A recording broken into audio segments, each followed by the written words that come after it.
વહાલા દોસ્તો, વિડીયોને અંત સુધી જરૂર જોજો, જોઈને તમારા પણ રૂવાડા ઊભા થઈ જશે। રાત પડતાં જ મારી ભાભી મને ગંદા ઇશારા કરતી, ક્યારેક કહેતી, દેવરજી નજીક આવો, ક્યારેક તે કહેતી, આમ કરો તેમ કરો। એકવાર રાત્રે હું એકલો હતો તો મને એકલો જોઈ તેને મારી ચીસો કાઢી નાખી, કારણ કે તેને તો મારી સાથે। હું 18 વર્ષનો છું અને જયપુરનો રહેવાસી છું। મારા જન્મ પછી જ મારી માતા આ દુનિયામાંથી ચાલી ગઈ। તે સમયે મોટા ભાઈની ઉંમર 14 વર્ષની હતી। મારા દાદી અને મારા પિતાએ મારી પરવરિશ કરી હતી। જ્યારે મેં મારી આંખ ખોલી ત્યારે મારી માતા મને આ દુનિયામાં લાવતા જ ગુજરી ચૂકી હતી। હવે મારા માટે માત્ર મારા પિતા, દાદી અને મારા મોટા ભાઈ જ બચ્યા હતા। મારી માતાના અવસાન પછી દાદીમાએ મારા પિતાના બીજા લગ્ન માટે ખૂબ જ ભાર મૂક્યો હતો, પરંતુ પિતા બીજા લગ્ન માટે સંમત ન થયા। દાદીએ પપ્પાને ઘણું સમજાવવાની કોશિશ કરી પણ તે ન માન્યા, પરંતુ દાદી પણ અમારી સાથે માત્ર 9 વર્ષ જ રહી શકી। એક દિવસ તે પણ અમને ત્રણેયને એકલા છોડીને ચાલી ગઈ। તેના મૃત્યુથી પિતા પણ તૂટી ગયા હતા। તે સમયે હું 9 વર્ષનો હતો, ભાઈ પણ કોલેજ ભણવા જતો। મારા પિતાજી ખૂબ સારી સરકારી નોકરી કરતા હતા। આવી સ્થિતિમાં બંનેમાંથી કોઈ મારી જવાબદારી લેવા સક્ષમ ન હતું। જો પિતાએ કામ છોડી દીધું હોત તો ઘર કેમ ચાલત અને ભાઈના ભણતર પર અસર થઈ હોત। છેવટે ભાઈએ તેના અભ્યાસનું બલિદાન આપ્યું હતું। તેણે ઘરે બેસીને ખાનગી અભ્યાસ કરવાનું શરૂ કર્યું। તે સમયે હું પણ 3જા વર્ગમાં હતો। હું સવારે વહેલો ઉઠતો, તૈયાર થઈને સ્કૂલ જતો। ભાઈ અમારા ત્રણેય માટે નાસ્તો બનાવતા। નાસ્તો કર્યા પછી તે મને તૈયાર કરાવતો અને શાળાએ મૂકવા જતો, સાથે બીજા બધા કામ પણ કરતો। ભાઈ બપોરનું જમવાનું તૈયાર કરતો અને પછી મને શાળાએ પર પાછો લેવા આવતો। મારા ભાઈએ મારી દરેક નાની ઈચ્છાનું ધ્યાન રાખ્યું હતું, પણ જે ઘરમાં સ્ત્રી નથી એ ઘરનો ઉકેલ નથી। અમારા ઘરની પણ એવી જ હાલત હતી। પિતા ભાઈના લગ્ન માટે કહેતા હતા, પણ તે એવું કહીને ટાળતો હતો કે મારે હજુ ભણવું છે અને જ્યાં સુધી હું કામયાબ નહીં થઈશ ત્યાં સુધી હું લગ્ન નહીં કરું। એક દિવસ હું શાળાએથી પાછો આવીને સૂઈ ગયો અને જ્યારે ઉઠ્યો ત્યારે બપોરના 2 વાગ્યા હતા। મારી નજર ભાઈ પર પડી, જેઓ અરીસા સામે ઊભા રહી પોતાને જોઈ રહ્યા હતા। હું પણ વ્યસ્ત હતો। હું ઊભો થયો અને મારા ભાઈની પાછળ ઊભો રહ્યો। ભાઈ મને પાછળ ઊભેલો જોઈને કહ્યું કે હું બહાર જાઉં છું, સારું થયું તું જાગી ગયો અને હું 1 કલાકમાં પાછો આવીશ, ત્યાં સુધી દરવાજો અંદરથી બરાબર બંધ કરજે અને મસ્તી ન કરતો। હું ભાઈની વાત સારી રીતે સમજી ગયો અને માથું હલાવ્યું। ભાઈ જ્યારે ઘરેથી નીકળ્યા ત્યારે હું દરવાજો બંધ કરીને પાછો આવ્યો। 1 કલાક પછી ભાઈ પણ ઘરે પાછો આવ્યો। પછી ધીમે ધીમે એ જ વાત થવા લાગી। દરરોજ ભાઈ 1 કલાકનું બહાનું કાઢીને ઘરની બહાર જતો અને પિતા ઘરે આવે તે પહેલા જ પાછો આવી જતો। હવે હું 8મા ધોરણમાં હતો। હું 14 વર્ષનો હતો। ભાઈનો અભ્યાસ પૂરો થયો અને તેને ખૂબ સારી નોકરી મળી ગઈ। એક દિવસ પિતા ઘરે વહેલા આવ્યા હતા। સાંજે 7 વાગ્યાની આસપાસ થયું હશે। જ્યારે તે સમયે ભાઈ ઘરમાં પ્રવેશ્યો ત્યારે તેની સાથે એક છોકરી હતી। લહેંગામાં તે દુલ્હન જેવી લાગી રહી હતી। પિતાએ ભાઈ તરફ જોયું કે તરત જ તે ચોંકી ગયા। તે ઊભા થયા અને ભાઈ તરફ ચાલ્યા અને તેની પાછળ ઊભેલી છોકરી પર તેની નજર પડતાં જ પિતાએ ભાઈને કહ્યું, આ કોણ છે? ભાઈએ કહ્યું, પિતાજી, આ માટે મને માફ કરો, પણ આ મારી પત્ની છે। તો પિતાએ ગુસ્સામાં ભાઈના મોઢા પર થપ્પડ મારી। આ જોઈ પાછળ ઊભેલી છોકરી ધ્રુજવા લાગી। જ્યારે પિતાની નજર તે છોકરી પર પડી અને પછી એક નજર પપ્પાએ ગુસ્સાથી મારી સામે જોતા કહ્યું, આ છોકરીને અંદર લઈ જાઓ। પિતાની સલાહ માનીને હું તે છોકરીને અંદર લઈ ગયો, પણ તેને જોઈને મને આશ્ચર્ય થયું કે જેને મારો ભાઈ તેની પત્ની તરીકે લાવ્યો હતો તે છોકરી ખૂબ જ સુંદર હતી અને તેની ઉંમર પણ ભાઈ કરતાં નાની હતી। મને પણ એ છોકરી બહુ ગમી। તે મારાથી 3 વર્ષ મોટી હતી। મને મારા ભાઈ પર ખૂબ ગુસ્સો આવ્યો। ભાઈ પિતાની પરવાનગીથી પણ આ લગ્ન કરી શક્યા હોત। ખબર નહીં ભાઈએ આવું કેમ કર્યું। હું તેને રૂમમાં બેસાડી બહાર આવી ગયો હતો। પિતાજીએ ભાઈની પણ ખૂબ ક્લાસ લીધી હતી। તેમણે કહ્યું કે આવી રીતે કોઈની દીકરીને પરણાવીને લાવવાની શું જરૂર હતી। જો તેને પિતાજીને કહ્યું હોત તો પિતાજીએ સન્માન સાથે તેમના લગ્ન કર્યા હોત, પણ હવે જે કંઈ થયું તે થઈ ગયું હતું. ભાઈએ પિતા પાસે ખૂબ માફી માંગી, પરંતુ પિતાએ ભાઈનું ઘણું અપમાન કર્યું હતું. થોડા દિવસો પછી તે છોકરી જેનું નામ અંકિતા હતું, જે મારી ભાભી હતી, તે અમારા ઘરમાં એડજસ્ટ થઈ ગઈ હતી. અમારી ઉંમરમાં કોઈ ફરક ન હોવાથી મેં તેને નામથી જ બોલાવવાનું સારું માન્યું. હું ભાભીનું નામ લઈ બોલાવતો હતો. ભાભીનું નામ લેવા બદલ પપ્પા પણ મને ખૂબ ઠપકો આપતા, તેથી હું અંકિતાને ભાભી કહીને બોલાવવા લાગ્યો. સમય પસાર થતો રહ્યો. ભાભીએ આખું ઘર સારી રીતે સંભાળી લીધું. અમારા ઘરમાં એક સ્ત્રીની કમી હતી, જે ભાભીએ આવીને પૂરી કરી હતી. અમારા દિવસો ખૂબ જ સારા ચાલી રહ્યા હતા. હવે તો ભાઈને પણ ઘરે ભોજન બનાવવું પડતું ન હતું. પણ એક દિવસ પપ્પા પણ અમને છોડી ચાલ્યા ગયા. પણ કોઈ ના જવાથી જીવન ક્યાં રોકાય છે? અમારું જીવન પણ આગળ વધવા લાગ્યું. ભાઈ આખો દિવસ કામ પર જ હોતા. એમની પાછળ હું અને મારી ભાભી ખૂબ મસ્તી કરતા. અમારી એકબીજા સાથેની મિત્રતા જોઈને ભાઈ સળગી જતો અને અમે ભાઈની આ પરિસ્થિતિની ખૂબ મજાક ઉડાવતા હતા. એક દિવસ અમે બધાએ બહાર જવાનું આયોજન કર્યું. તે દિવસે ભાઈની રજા હતી. તેમ દિવસે હું અચાનક બીમાર પડી ગયો, જેના કારણે મારી ભાભીએ પણ જવાની ના પાડી. પણ પછી મેં જબરદસ્તી મારી ભાભીને જવા માટે સમજાવ્યા. તેના ગયા પછી હું સોફા પર સૂઈ ગયો. તે બંનેને બહાર નીકળ્યાને થોડો સમય વીતી ગયો હતો, ત્યારે અચાનક દરવાજા પર અવાજ આવ્યો. હજુ હું એ જોવા ઊભો થયો ત્યારે મારી ભાભી મારા પગ પર પડી હતી. હું તે હજુ સમજી રહ્યો હતો કે આ શું થયું. ત્યારે મેં જોયું કે ભાઈએ જ તેને નીચે ફેંકી હતી. તેને ગુસ્સો આવી રહ્યો હતો, પણ હું ચૂપ રહ્યો. હું આ નાટક જોઈ રહ્યો હતો. ભાઈ ભાભીના કોઈ રાજ વિશે વાત કરતા હતા, જે તેને આજ સુધી મને જણાવ્યું ન હતું. થોડા સમય પછી ભાઈ તેમના રૂમમાં ગયા અને થોડીવાર પછી જ્યારે તેઓ તેમના રૂમમાંથી બહાર આવ્યા તો મેં જોયું કે તેમના હાથમાં એક મોટું બેગ હતું. એ બેગમાં તેણે પોતાનો સામાન રાખ્યો હતો. તેણે ભાભી સામે ગુસ્સાથી જોયું અને ઘરની બહાર નીકળી ગયો. પણ ભાઈએ મારા તરફ જોયું પણ નહીં. મને આ વાતનું ખૂબ જ દુઃખ થયું. તે તો ચાલ્યો ગયો હતો, પણ તે સમયે ભાભીની હાલત ખૂબ જ ખરાબ થઈ રહી હતી. મેં ભાભીને ઉપાડી અને રૂમમાં લઈ ગયો. તે સમયે તે તેના હોશમાં નહોતી. ભાભીની આંખમાંથી સતત આંસુ નીકળી રહ્યા હતા. તે વારંવાર ભાઈને બોલાવતી હતી. આ સમયે તેને સંભાળવી ખૂબ જ મુશ્કેલ બની રહ્યું હતું. મેં તે રાત ભાભી સાથે જ વિતાવી હતી. બીજા દિવસે સવારે જ્યારે હું ભાઈના રૂમમાં ગયો તો ભાઈના રૂમમાં ટેબલ પર એક પત્ર રાખવામાં આવ્યો હતો. એ પત્ર તેનો જોબ પોસ્ટિંગ લેટર હતો. મતલબ ભાઈ બીજા શહેરમાં નોકરી માટે ગયો છે. મેં વિચાર્યું, સારું થયું કે ભાઈની બદલી થઈ ગઈ, નહીં તો મને લાગ્યું કે ભાઈ ગુસ્સામાં ઘર છોડીને ચાલ્યો ગયો. આ સારું થયું કે ખબર પડી કે ભાઈ ક્યાં ગયો હતો, નહીં તો ખબર નહીં ભાભીની હજુ કેવી હાલત થાત. ભાઈએ ભાભીની એવી હાલત કરી દીધી કે મને ભાઈ પર બહુ ગુસ્સો આવી રહ્યો હતો. હવે ઘરમાં માત્ર હું અને ભાભી જ બાકી હતા.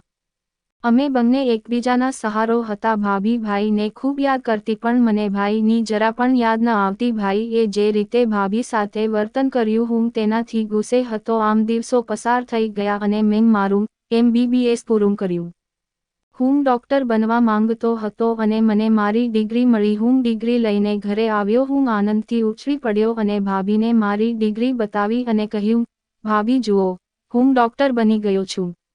આજનો દિવસ ખૂબ જ આનંદનો હતો. હું ખુશીથી મારી ભાભીને ગળે લાગી ગયો. તેને મારા કપાળ પર ચુંબન કરતા કહ્યું, મેં તને કહ્યું હતું કે એક દિવસ તારું સપનું સાકાર થશે અને તું ડૉક્ટર બનીશ, અને એ દિવસ મારા માટે સૌથી મોટી ખુશીનો દિવસ હશે. મારી ભાભી પણ ખૂબ ખુશ હતી. તેણે મને કહ્યું, હવે તું ડૉક્ટર બની ગયો છે, તારા હાથમાં ડૉક્ટરની ડિગ્રી પણ આવી ગઈ છે. હવે મને કહે કે તું મને શું આપીશ.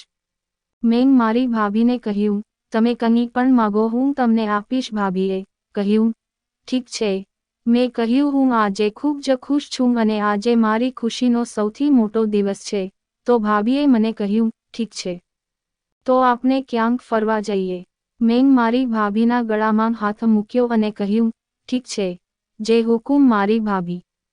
મને કહો કે તમારે ક્યાં જવું છે. ભાભીએ ખરીદીનું લિસ્ટ પહેલેથી જ તૈયાર કરી દીધું હતું. ભાભી એ મને શોપિંગ લિસ્ટ આપ્યું અને ખૂબ હસવા લાગી. ભાભીને હસતા જોઈ હું ક્યાંક ખોવાઈ ગયો. તે ઘણા દિવસોથી હસી ન હતી. મારા કાન મારી ભાભીનું હાસ્ય સાંભળવા તડપતા હતા. હું સતત મારી ભાભીને હસતા જોતો હતો. મેં મનમાં નક્કી કરી લીધું હતું કે હું મારી ભાભીને હંમેશા આમ જ ખુશ રાખીશ. તેમના ચહેરા પર સ્મિત ક્યારેય ખોવાશે નહીં. હું તેને મારાથી અલગ થવા નહીં દઉં. મારી ભાભી ખૂબ હસતી હતી અને હું તેને ખૂબ ધ્યાનથી જોઈ રહ્યો હતો. હું મારી ભાભીને જોઈને વિચારતો હતો કે જો ભાભીએ ભાઈ સાથે લગ્ન ન કર્યા હોત તો હું તેને મારી પત્ની બનાવી દેત. પણ શું થઈ શકે, કિસ્મતમાં હોય તે જ થાય છે. પછી અચાનક ભાભીએ મારો હાથ પકડ્યો. હું અચાનક હોશમાં આવી ગયો અને ડરી ગયો. હું ભાભીથી મારી નજર ટાળવા લાગ્યો અને અહીં તહીં જોવા લાગ્યો. ભાભીએ મને પૂછ્યું, તમે કોના વિચારોમાં ખોવાયેલા છો?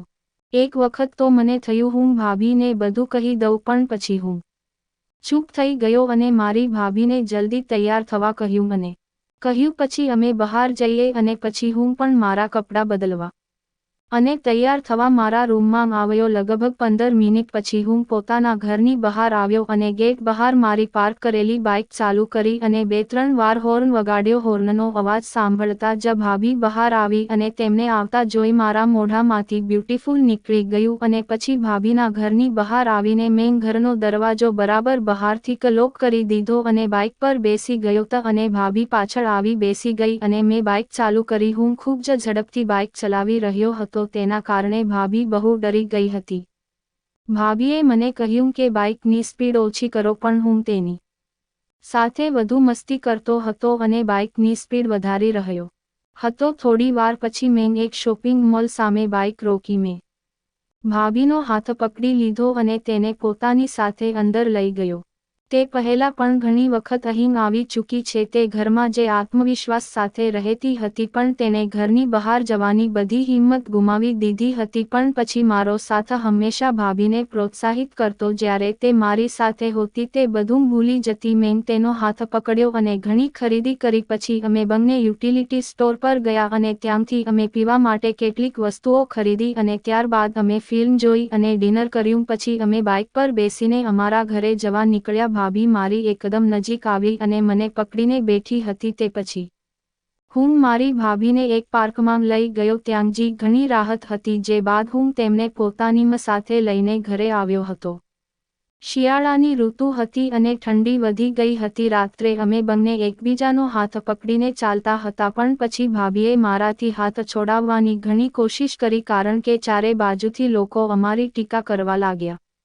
પણ મેં તેનો હાથ ચુસ્તપણે પકડી રાખ્યો હતો. આખો દિવસ માણ્યા પછી અમે ઘરે ગયા અને હસતા હસતા અમારી ગલીમાં પ્રવેશ્યા તો જોયું કે અમારા ઘરની સામે મહિલાઓની ભીડ હતી અને તે માત્ર અમને જ જોતી હતી. ઘરની સામે ભીડ જોઈને અમારી હસી અને બાઇક બંને પર બ્રેક લાગી ગઈ. અમારા ઘરની બહાર આખો મહોલ્લો ભેગો થઈ ગયો હતો, જે જોઈને ભાભીએ મારા ખભાને જોરથી પકડી રાખ્યો હતો. મેં મારી ભાભી પર એક નજર નાખી. તેનું શરીર ધ્રુજી રહ્યું હતું. મેં ત્યાં ઊભેલા લોકોને જોયા અને પછી મારી બાઇકની સ્પીડ વધારી અને તેમની તરફ આવ્યો. જેમ જેમ હું તેમની નજીક આવ્યો, હું સ્પષ્ટપણે તે લોકોને બોલતા સાંભળી શકતો હતો. જે લોકો અમારી તરફ જોઈને વાત કરતા હતા. મેં બાઇક થોભાવી અને લોકો પર એક નજર નાખી. મારી ભાભીને મારા હાથમાં લીધી અને કસ તેને દરવાજા તરફ લઈ જતો હતો. ત્યારે મેં એક મહિલાનો અવાજ સાંભળ્યો.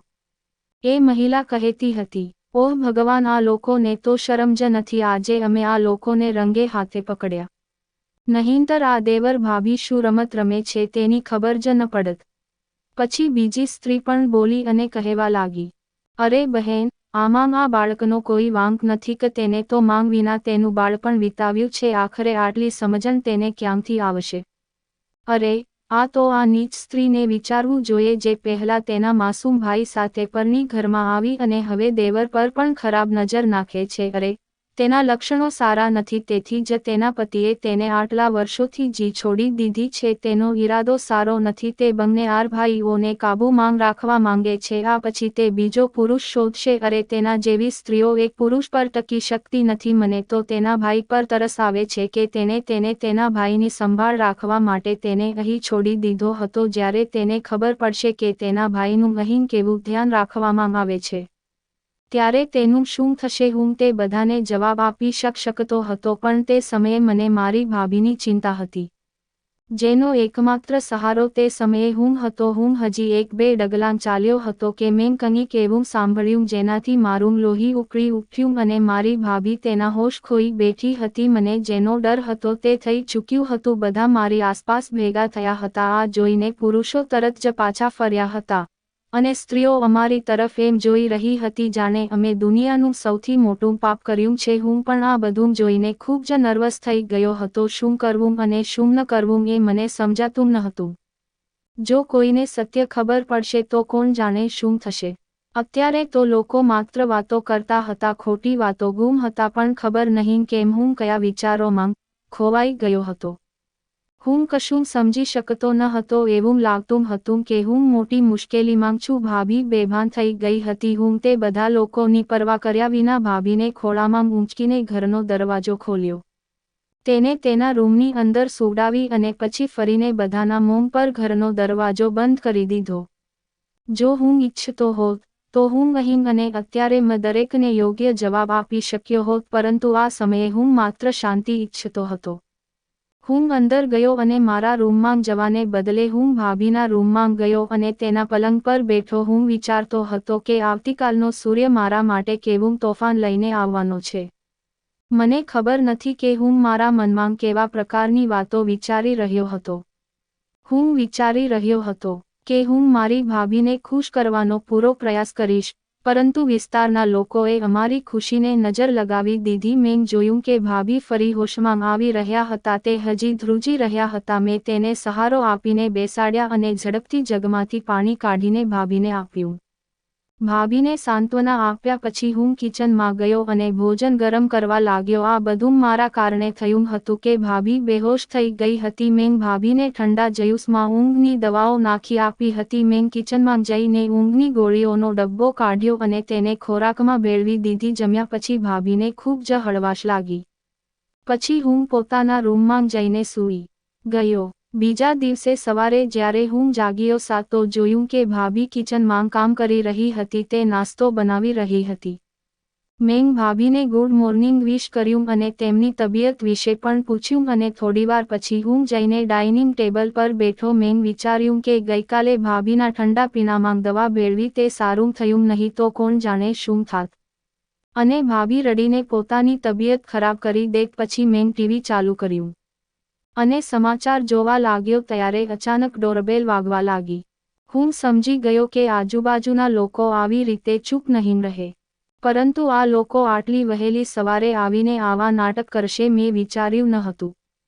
પછી મેં વિચાર્યું કે હું આજે જ તેમની સાથે વાત કરું છું કે તે લોકો પોતાને શું સમજે છે. હું બહાર નીકળું એ પહેલાં ભાભીએ દરવાજો ખોલ્યો અને આજે આડોશ પાડોશની સ્ત્રીઓ ઘરમાં આવી ગઈ હતી અને ઘરમાં પ્રવેશતાં જ ફરી ગઈકાલનું નાટક શરૂ કરી દીધું હતું.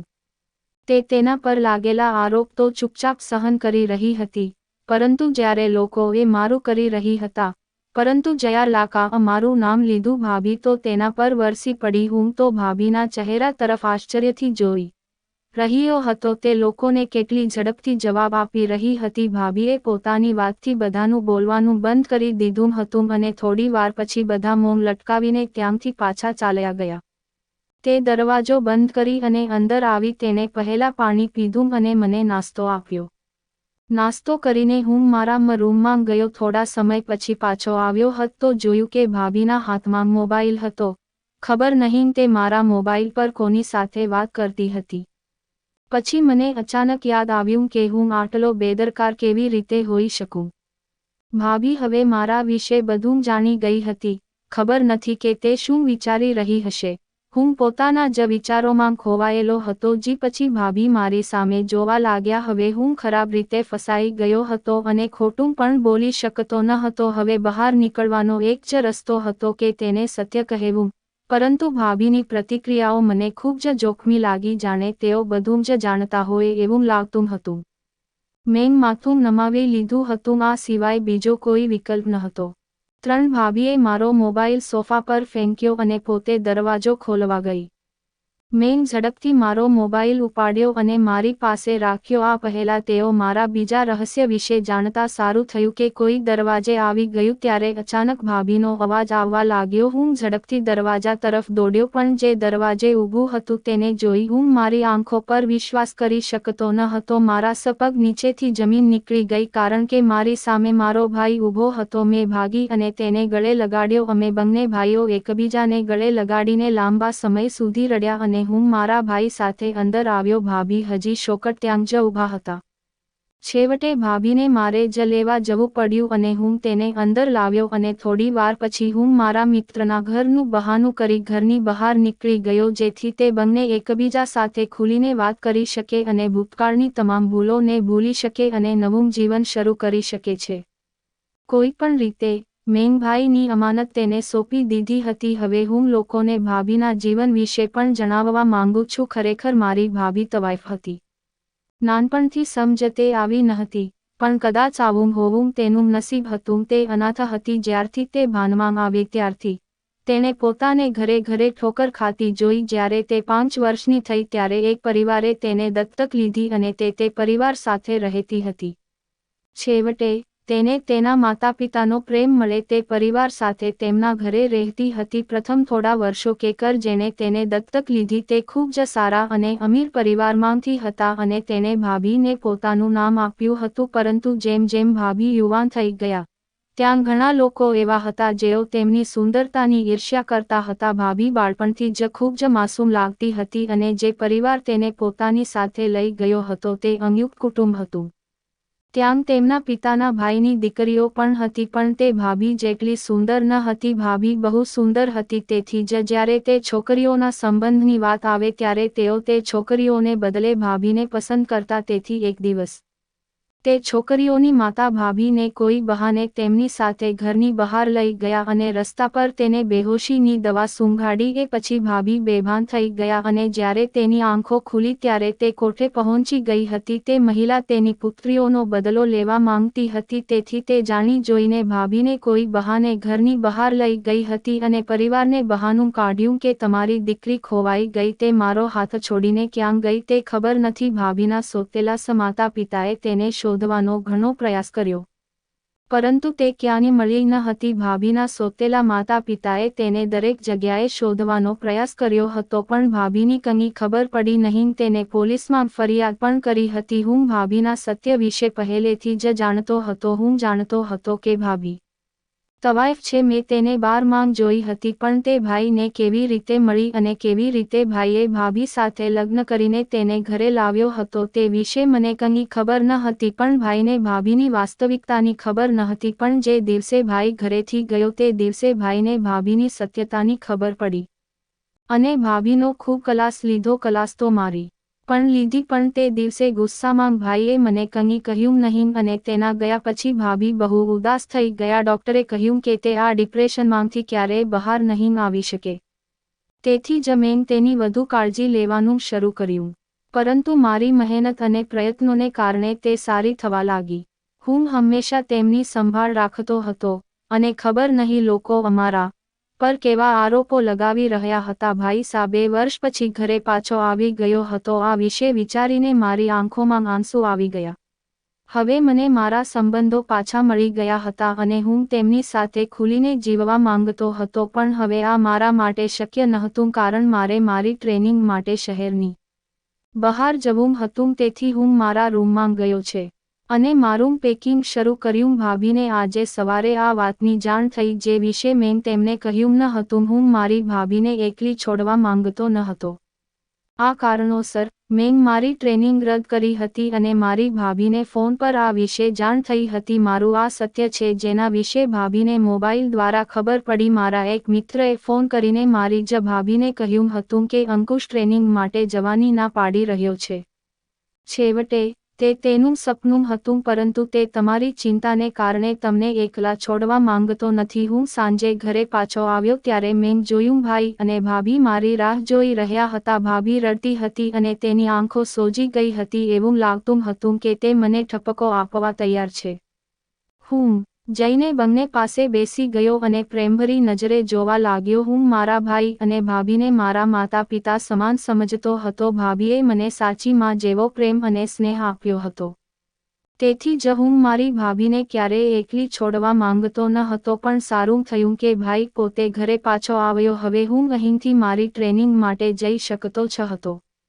ભાઈ ભાભીએ મને સમજાવ્યું કે હવે તું આરામથી તારી ટ્રેનિંગમાં જઈ શકે છે અને જો તને કંઈ પણ જરૂર હોય તો અમને કહેજે અને તું તારું સપનું પૂરું કર. ડૉક્ટર બન્યા પછી ઘરે પાછો આવજે. મને મારા ભાઈ અને ભાભી તરફથી ઘણી હિંમત મળી. હું ખૂબ ખુશ હતો. તે એકબીજા સાથે વાત કરીને બંનેની હાલત પણ સારી થઈ ગઈ. છેવટે ભાભી સાથે જે કંઈ થયું તેમાં તેનો કોઈ વાંક નહોતો. એટલા માટે ભાઈએ ભાભીની સત્યતા જાણ્યા પછી તેની પાસે માફી માંગી અને હવે તે તેમને ક્યારેય એકલા નહીં છોડે અને ક્યાંય જશે નહીં. હું ખૂબ જ સારો ડૉક્ટર બની ગયો છું અને મારી પોતાની હોસ્પિટલ છે. મારા ભાઈ અને ભાભી પણ તેમના જીવનમાં ખૂબ ખુશ છે. આજે મારા ભાઈ અને ભાભીને 2 દીકરીઓ છે. બંને તેમના જીવનમાં ખૂબ જ ખુશ છે અને હું પણ લગ્ન કરવા માટે સારી છોકરીની શોધમાં છું. તમે લોકો મારા માટે પ્રાર્થના કરો કે મને પણ મારી ભાભી જેવી છોકરી મળે જે મારા અને મારા પરિવારનું ખૂબ સારી રીતે ધ્યાન રાખી શકે.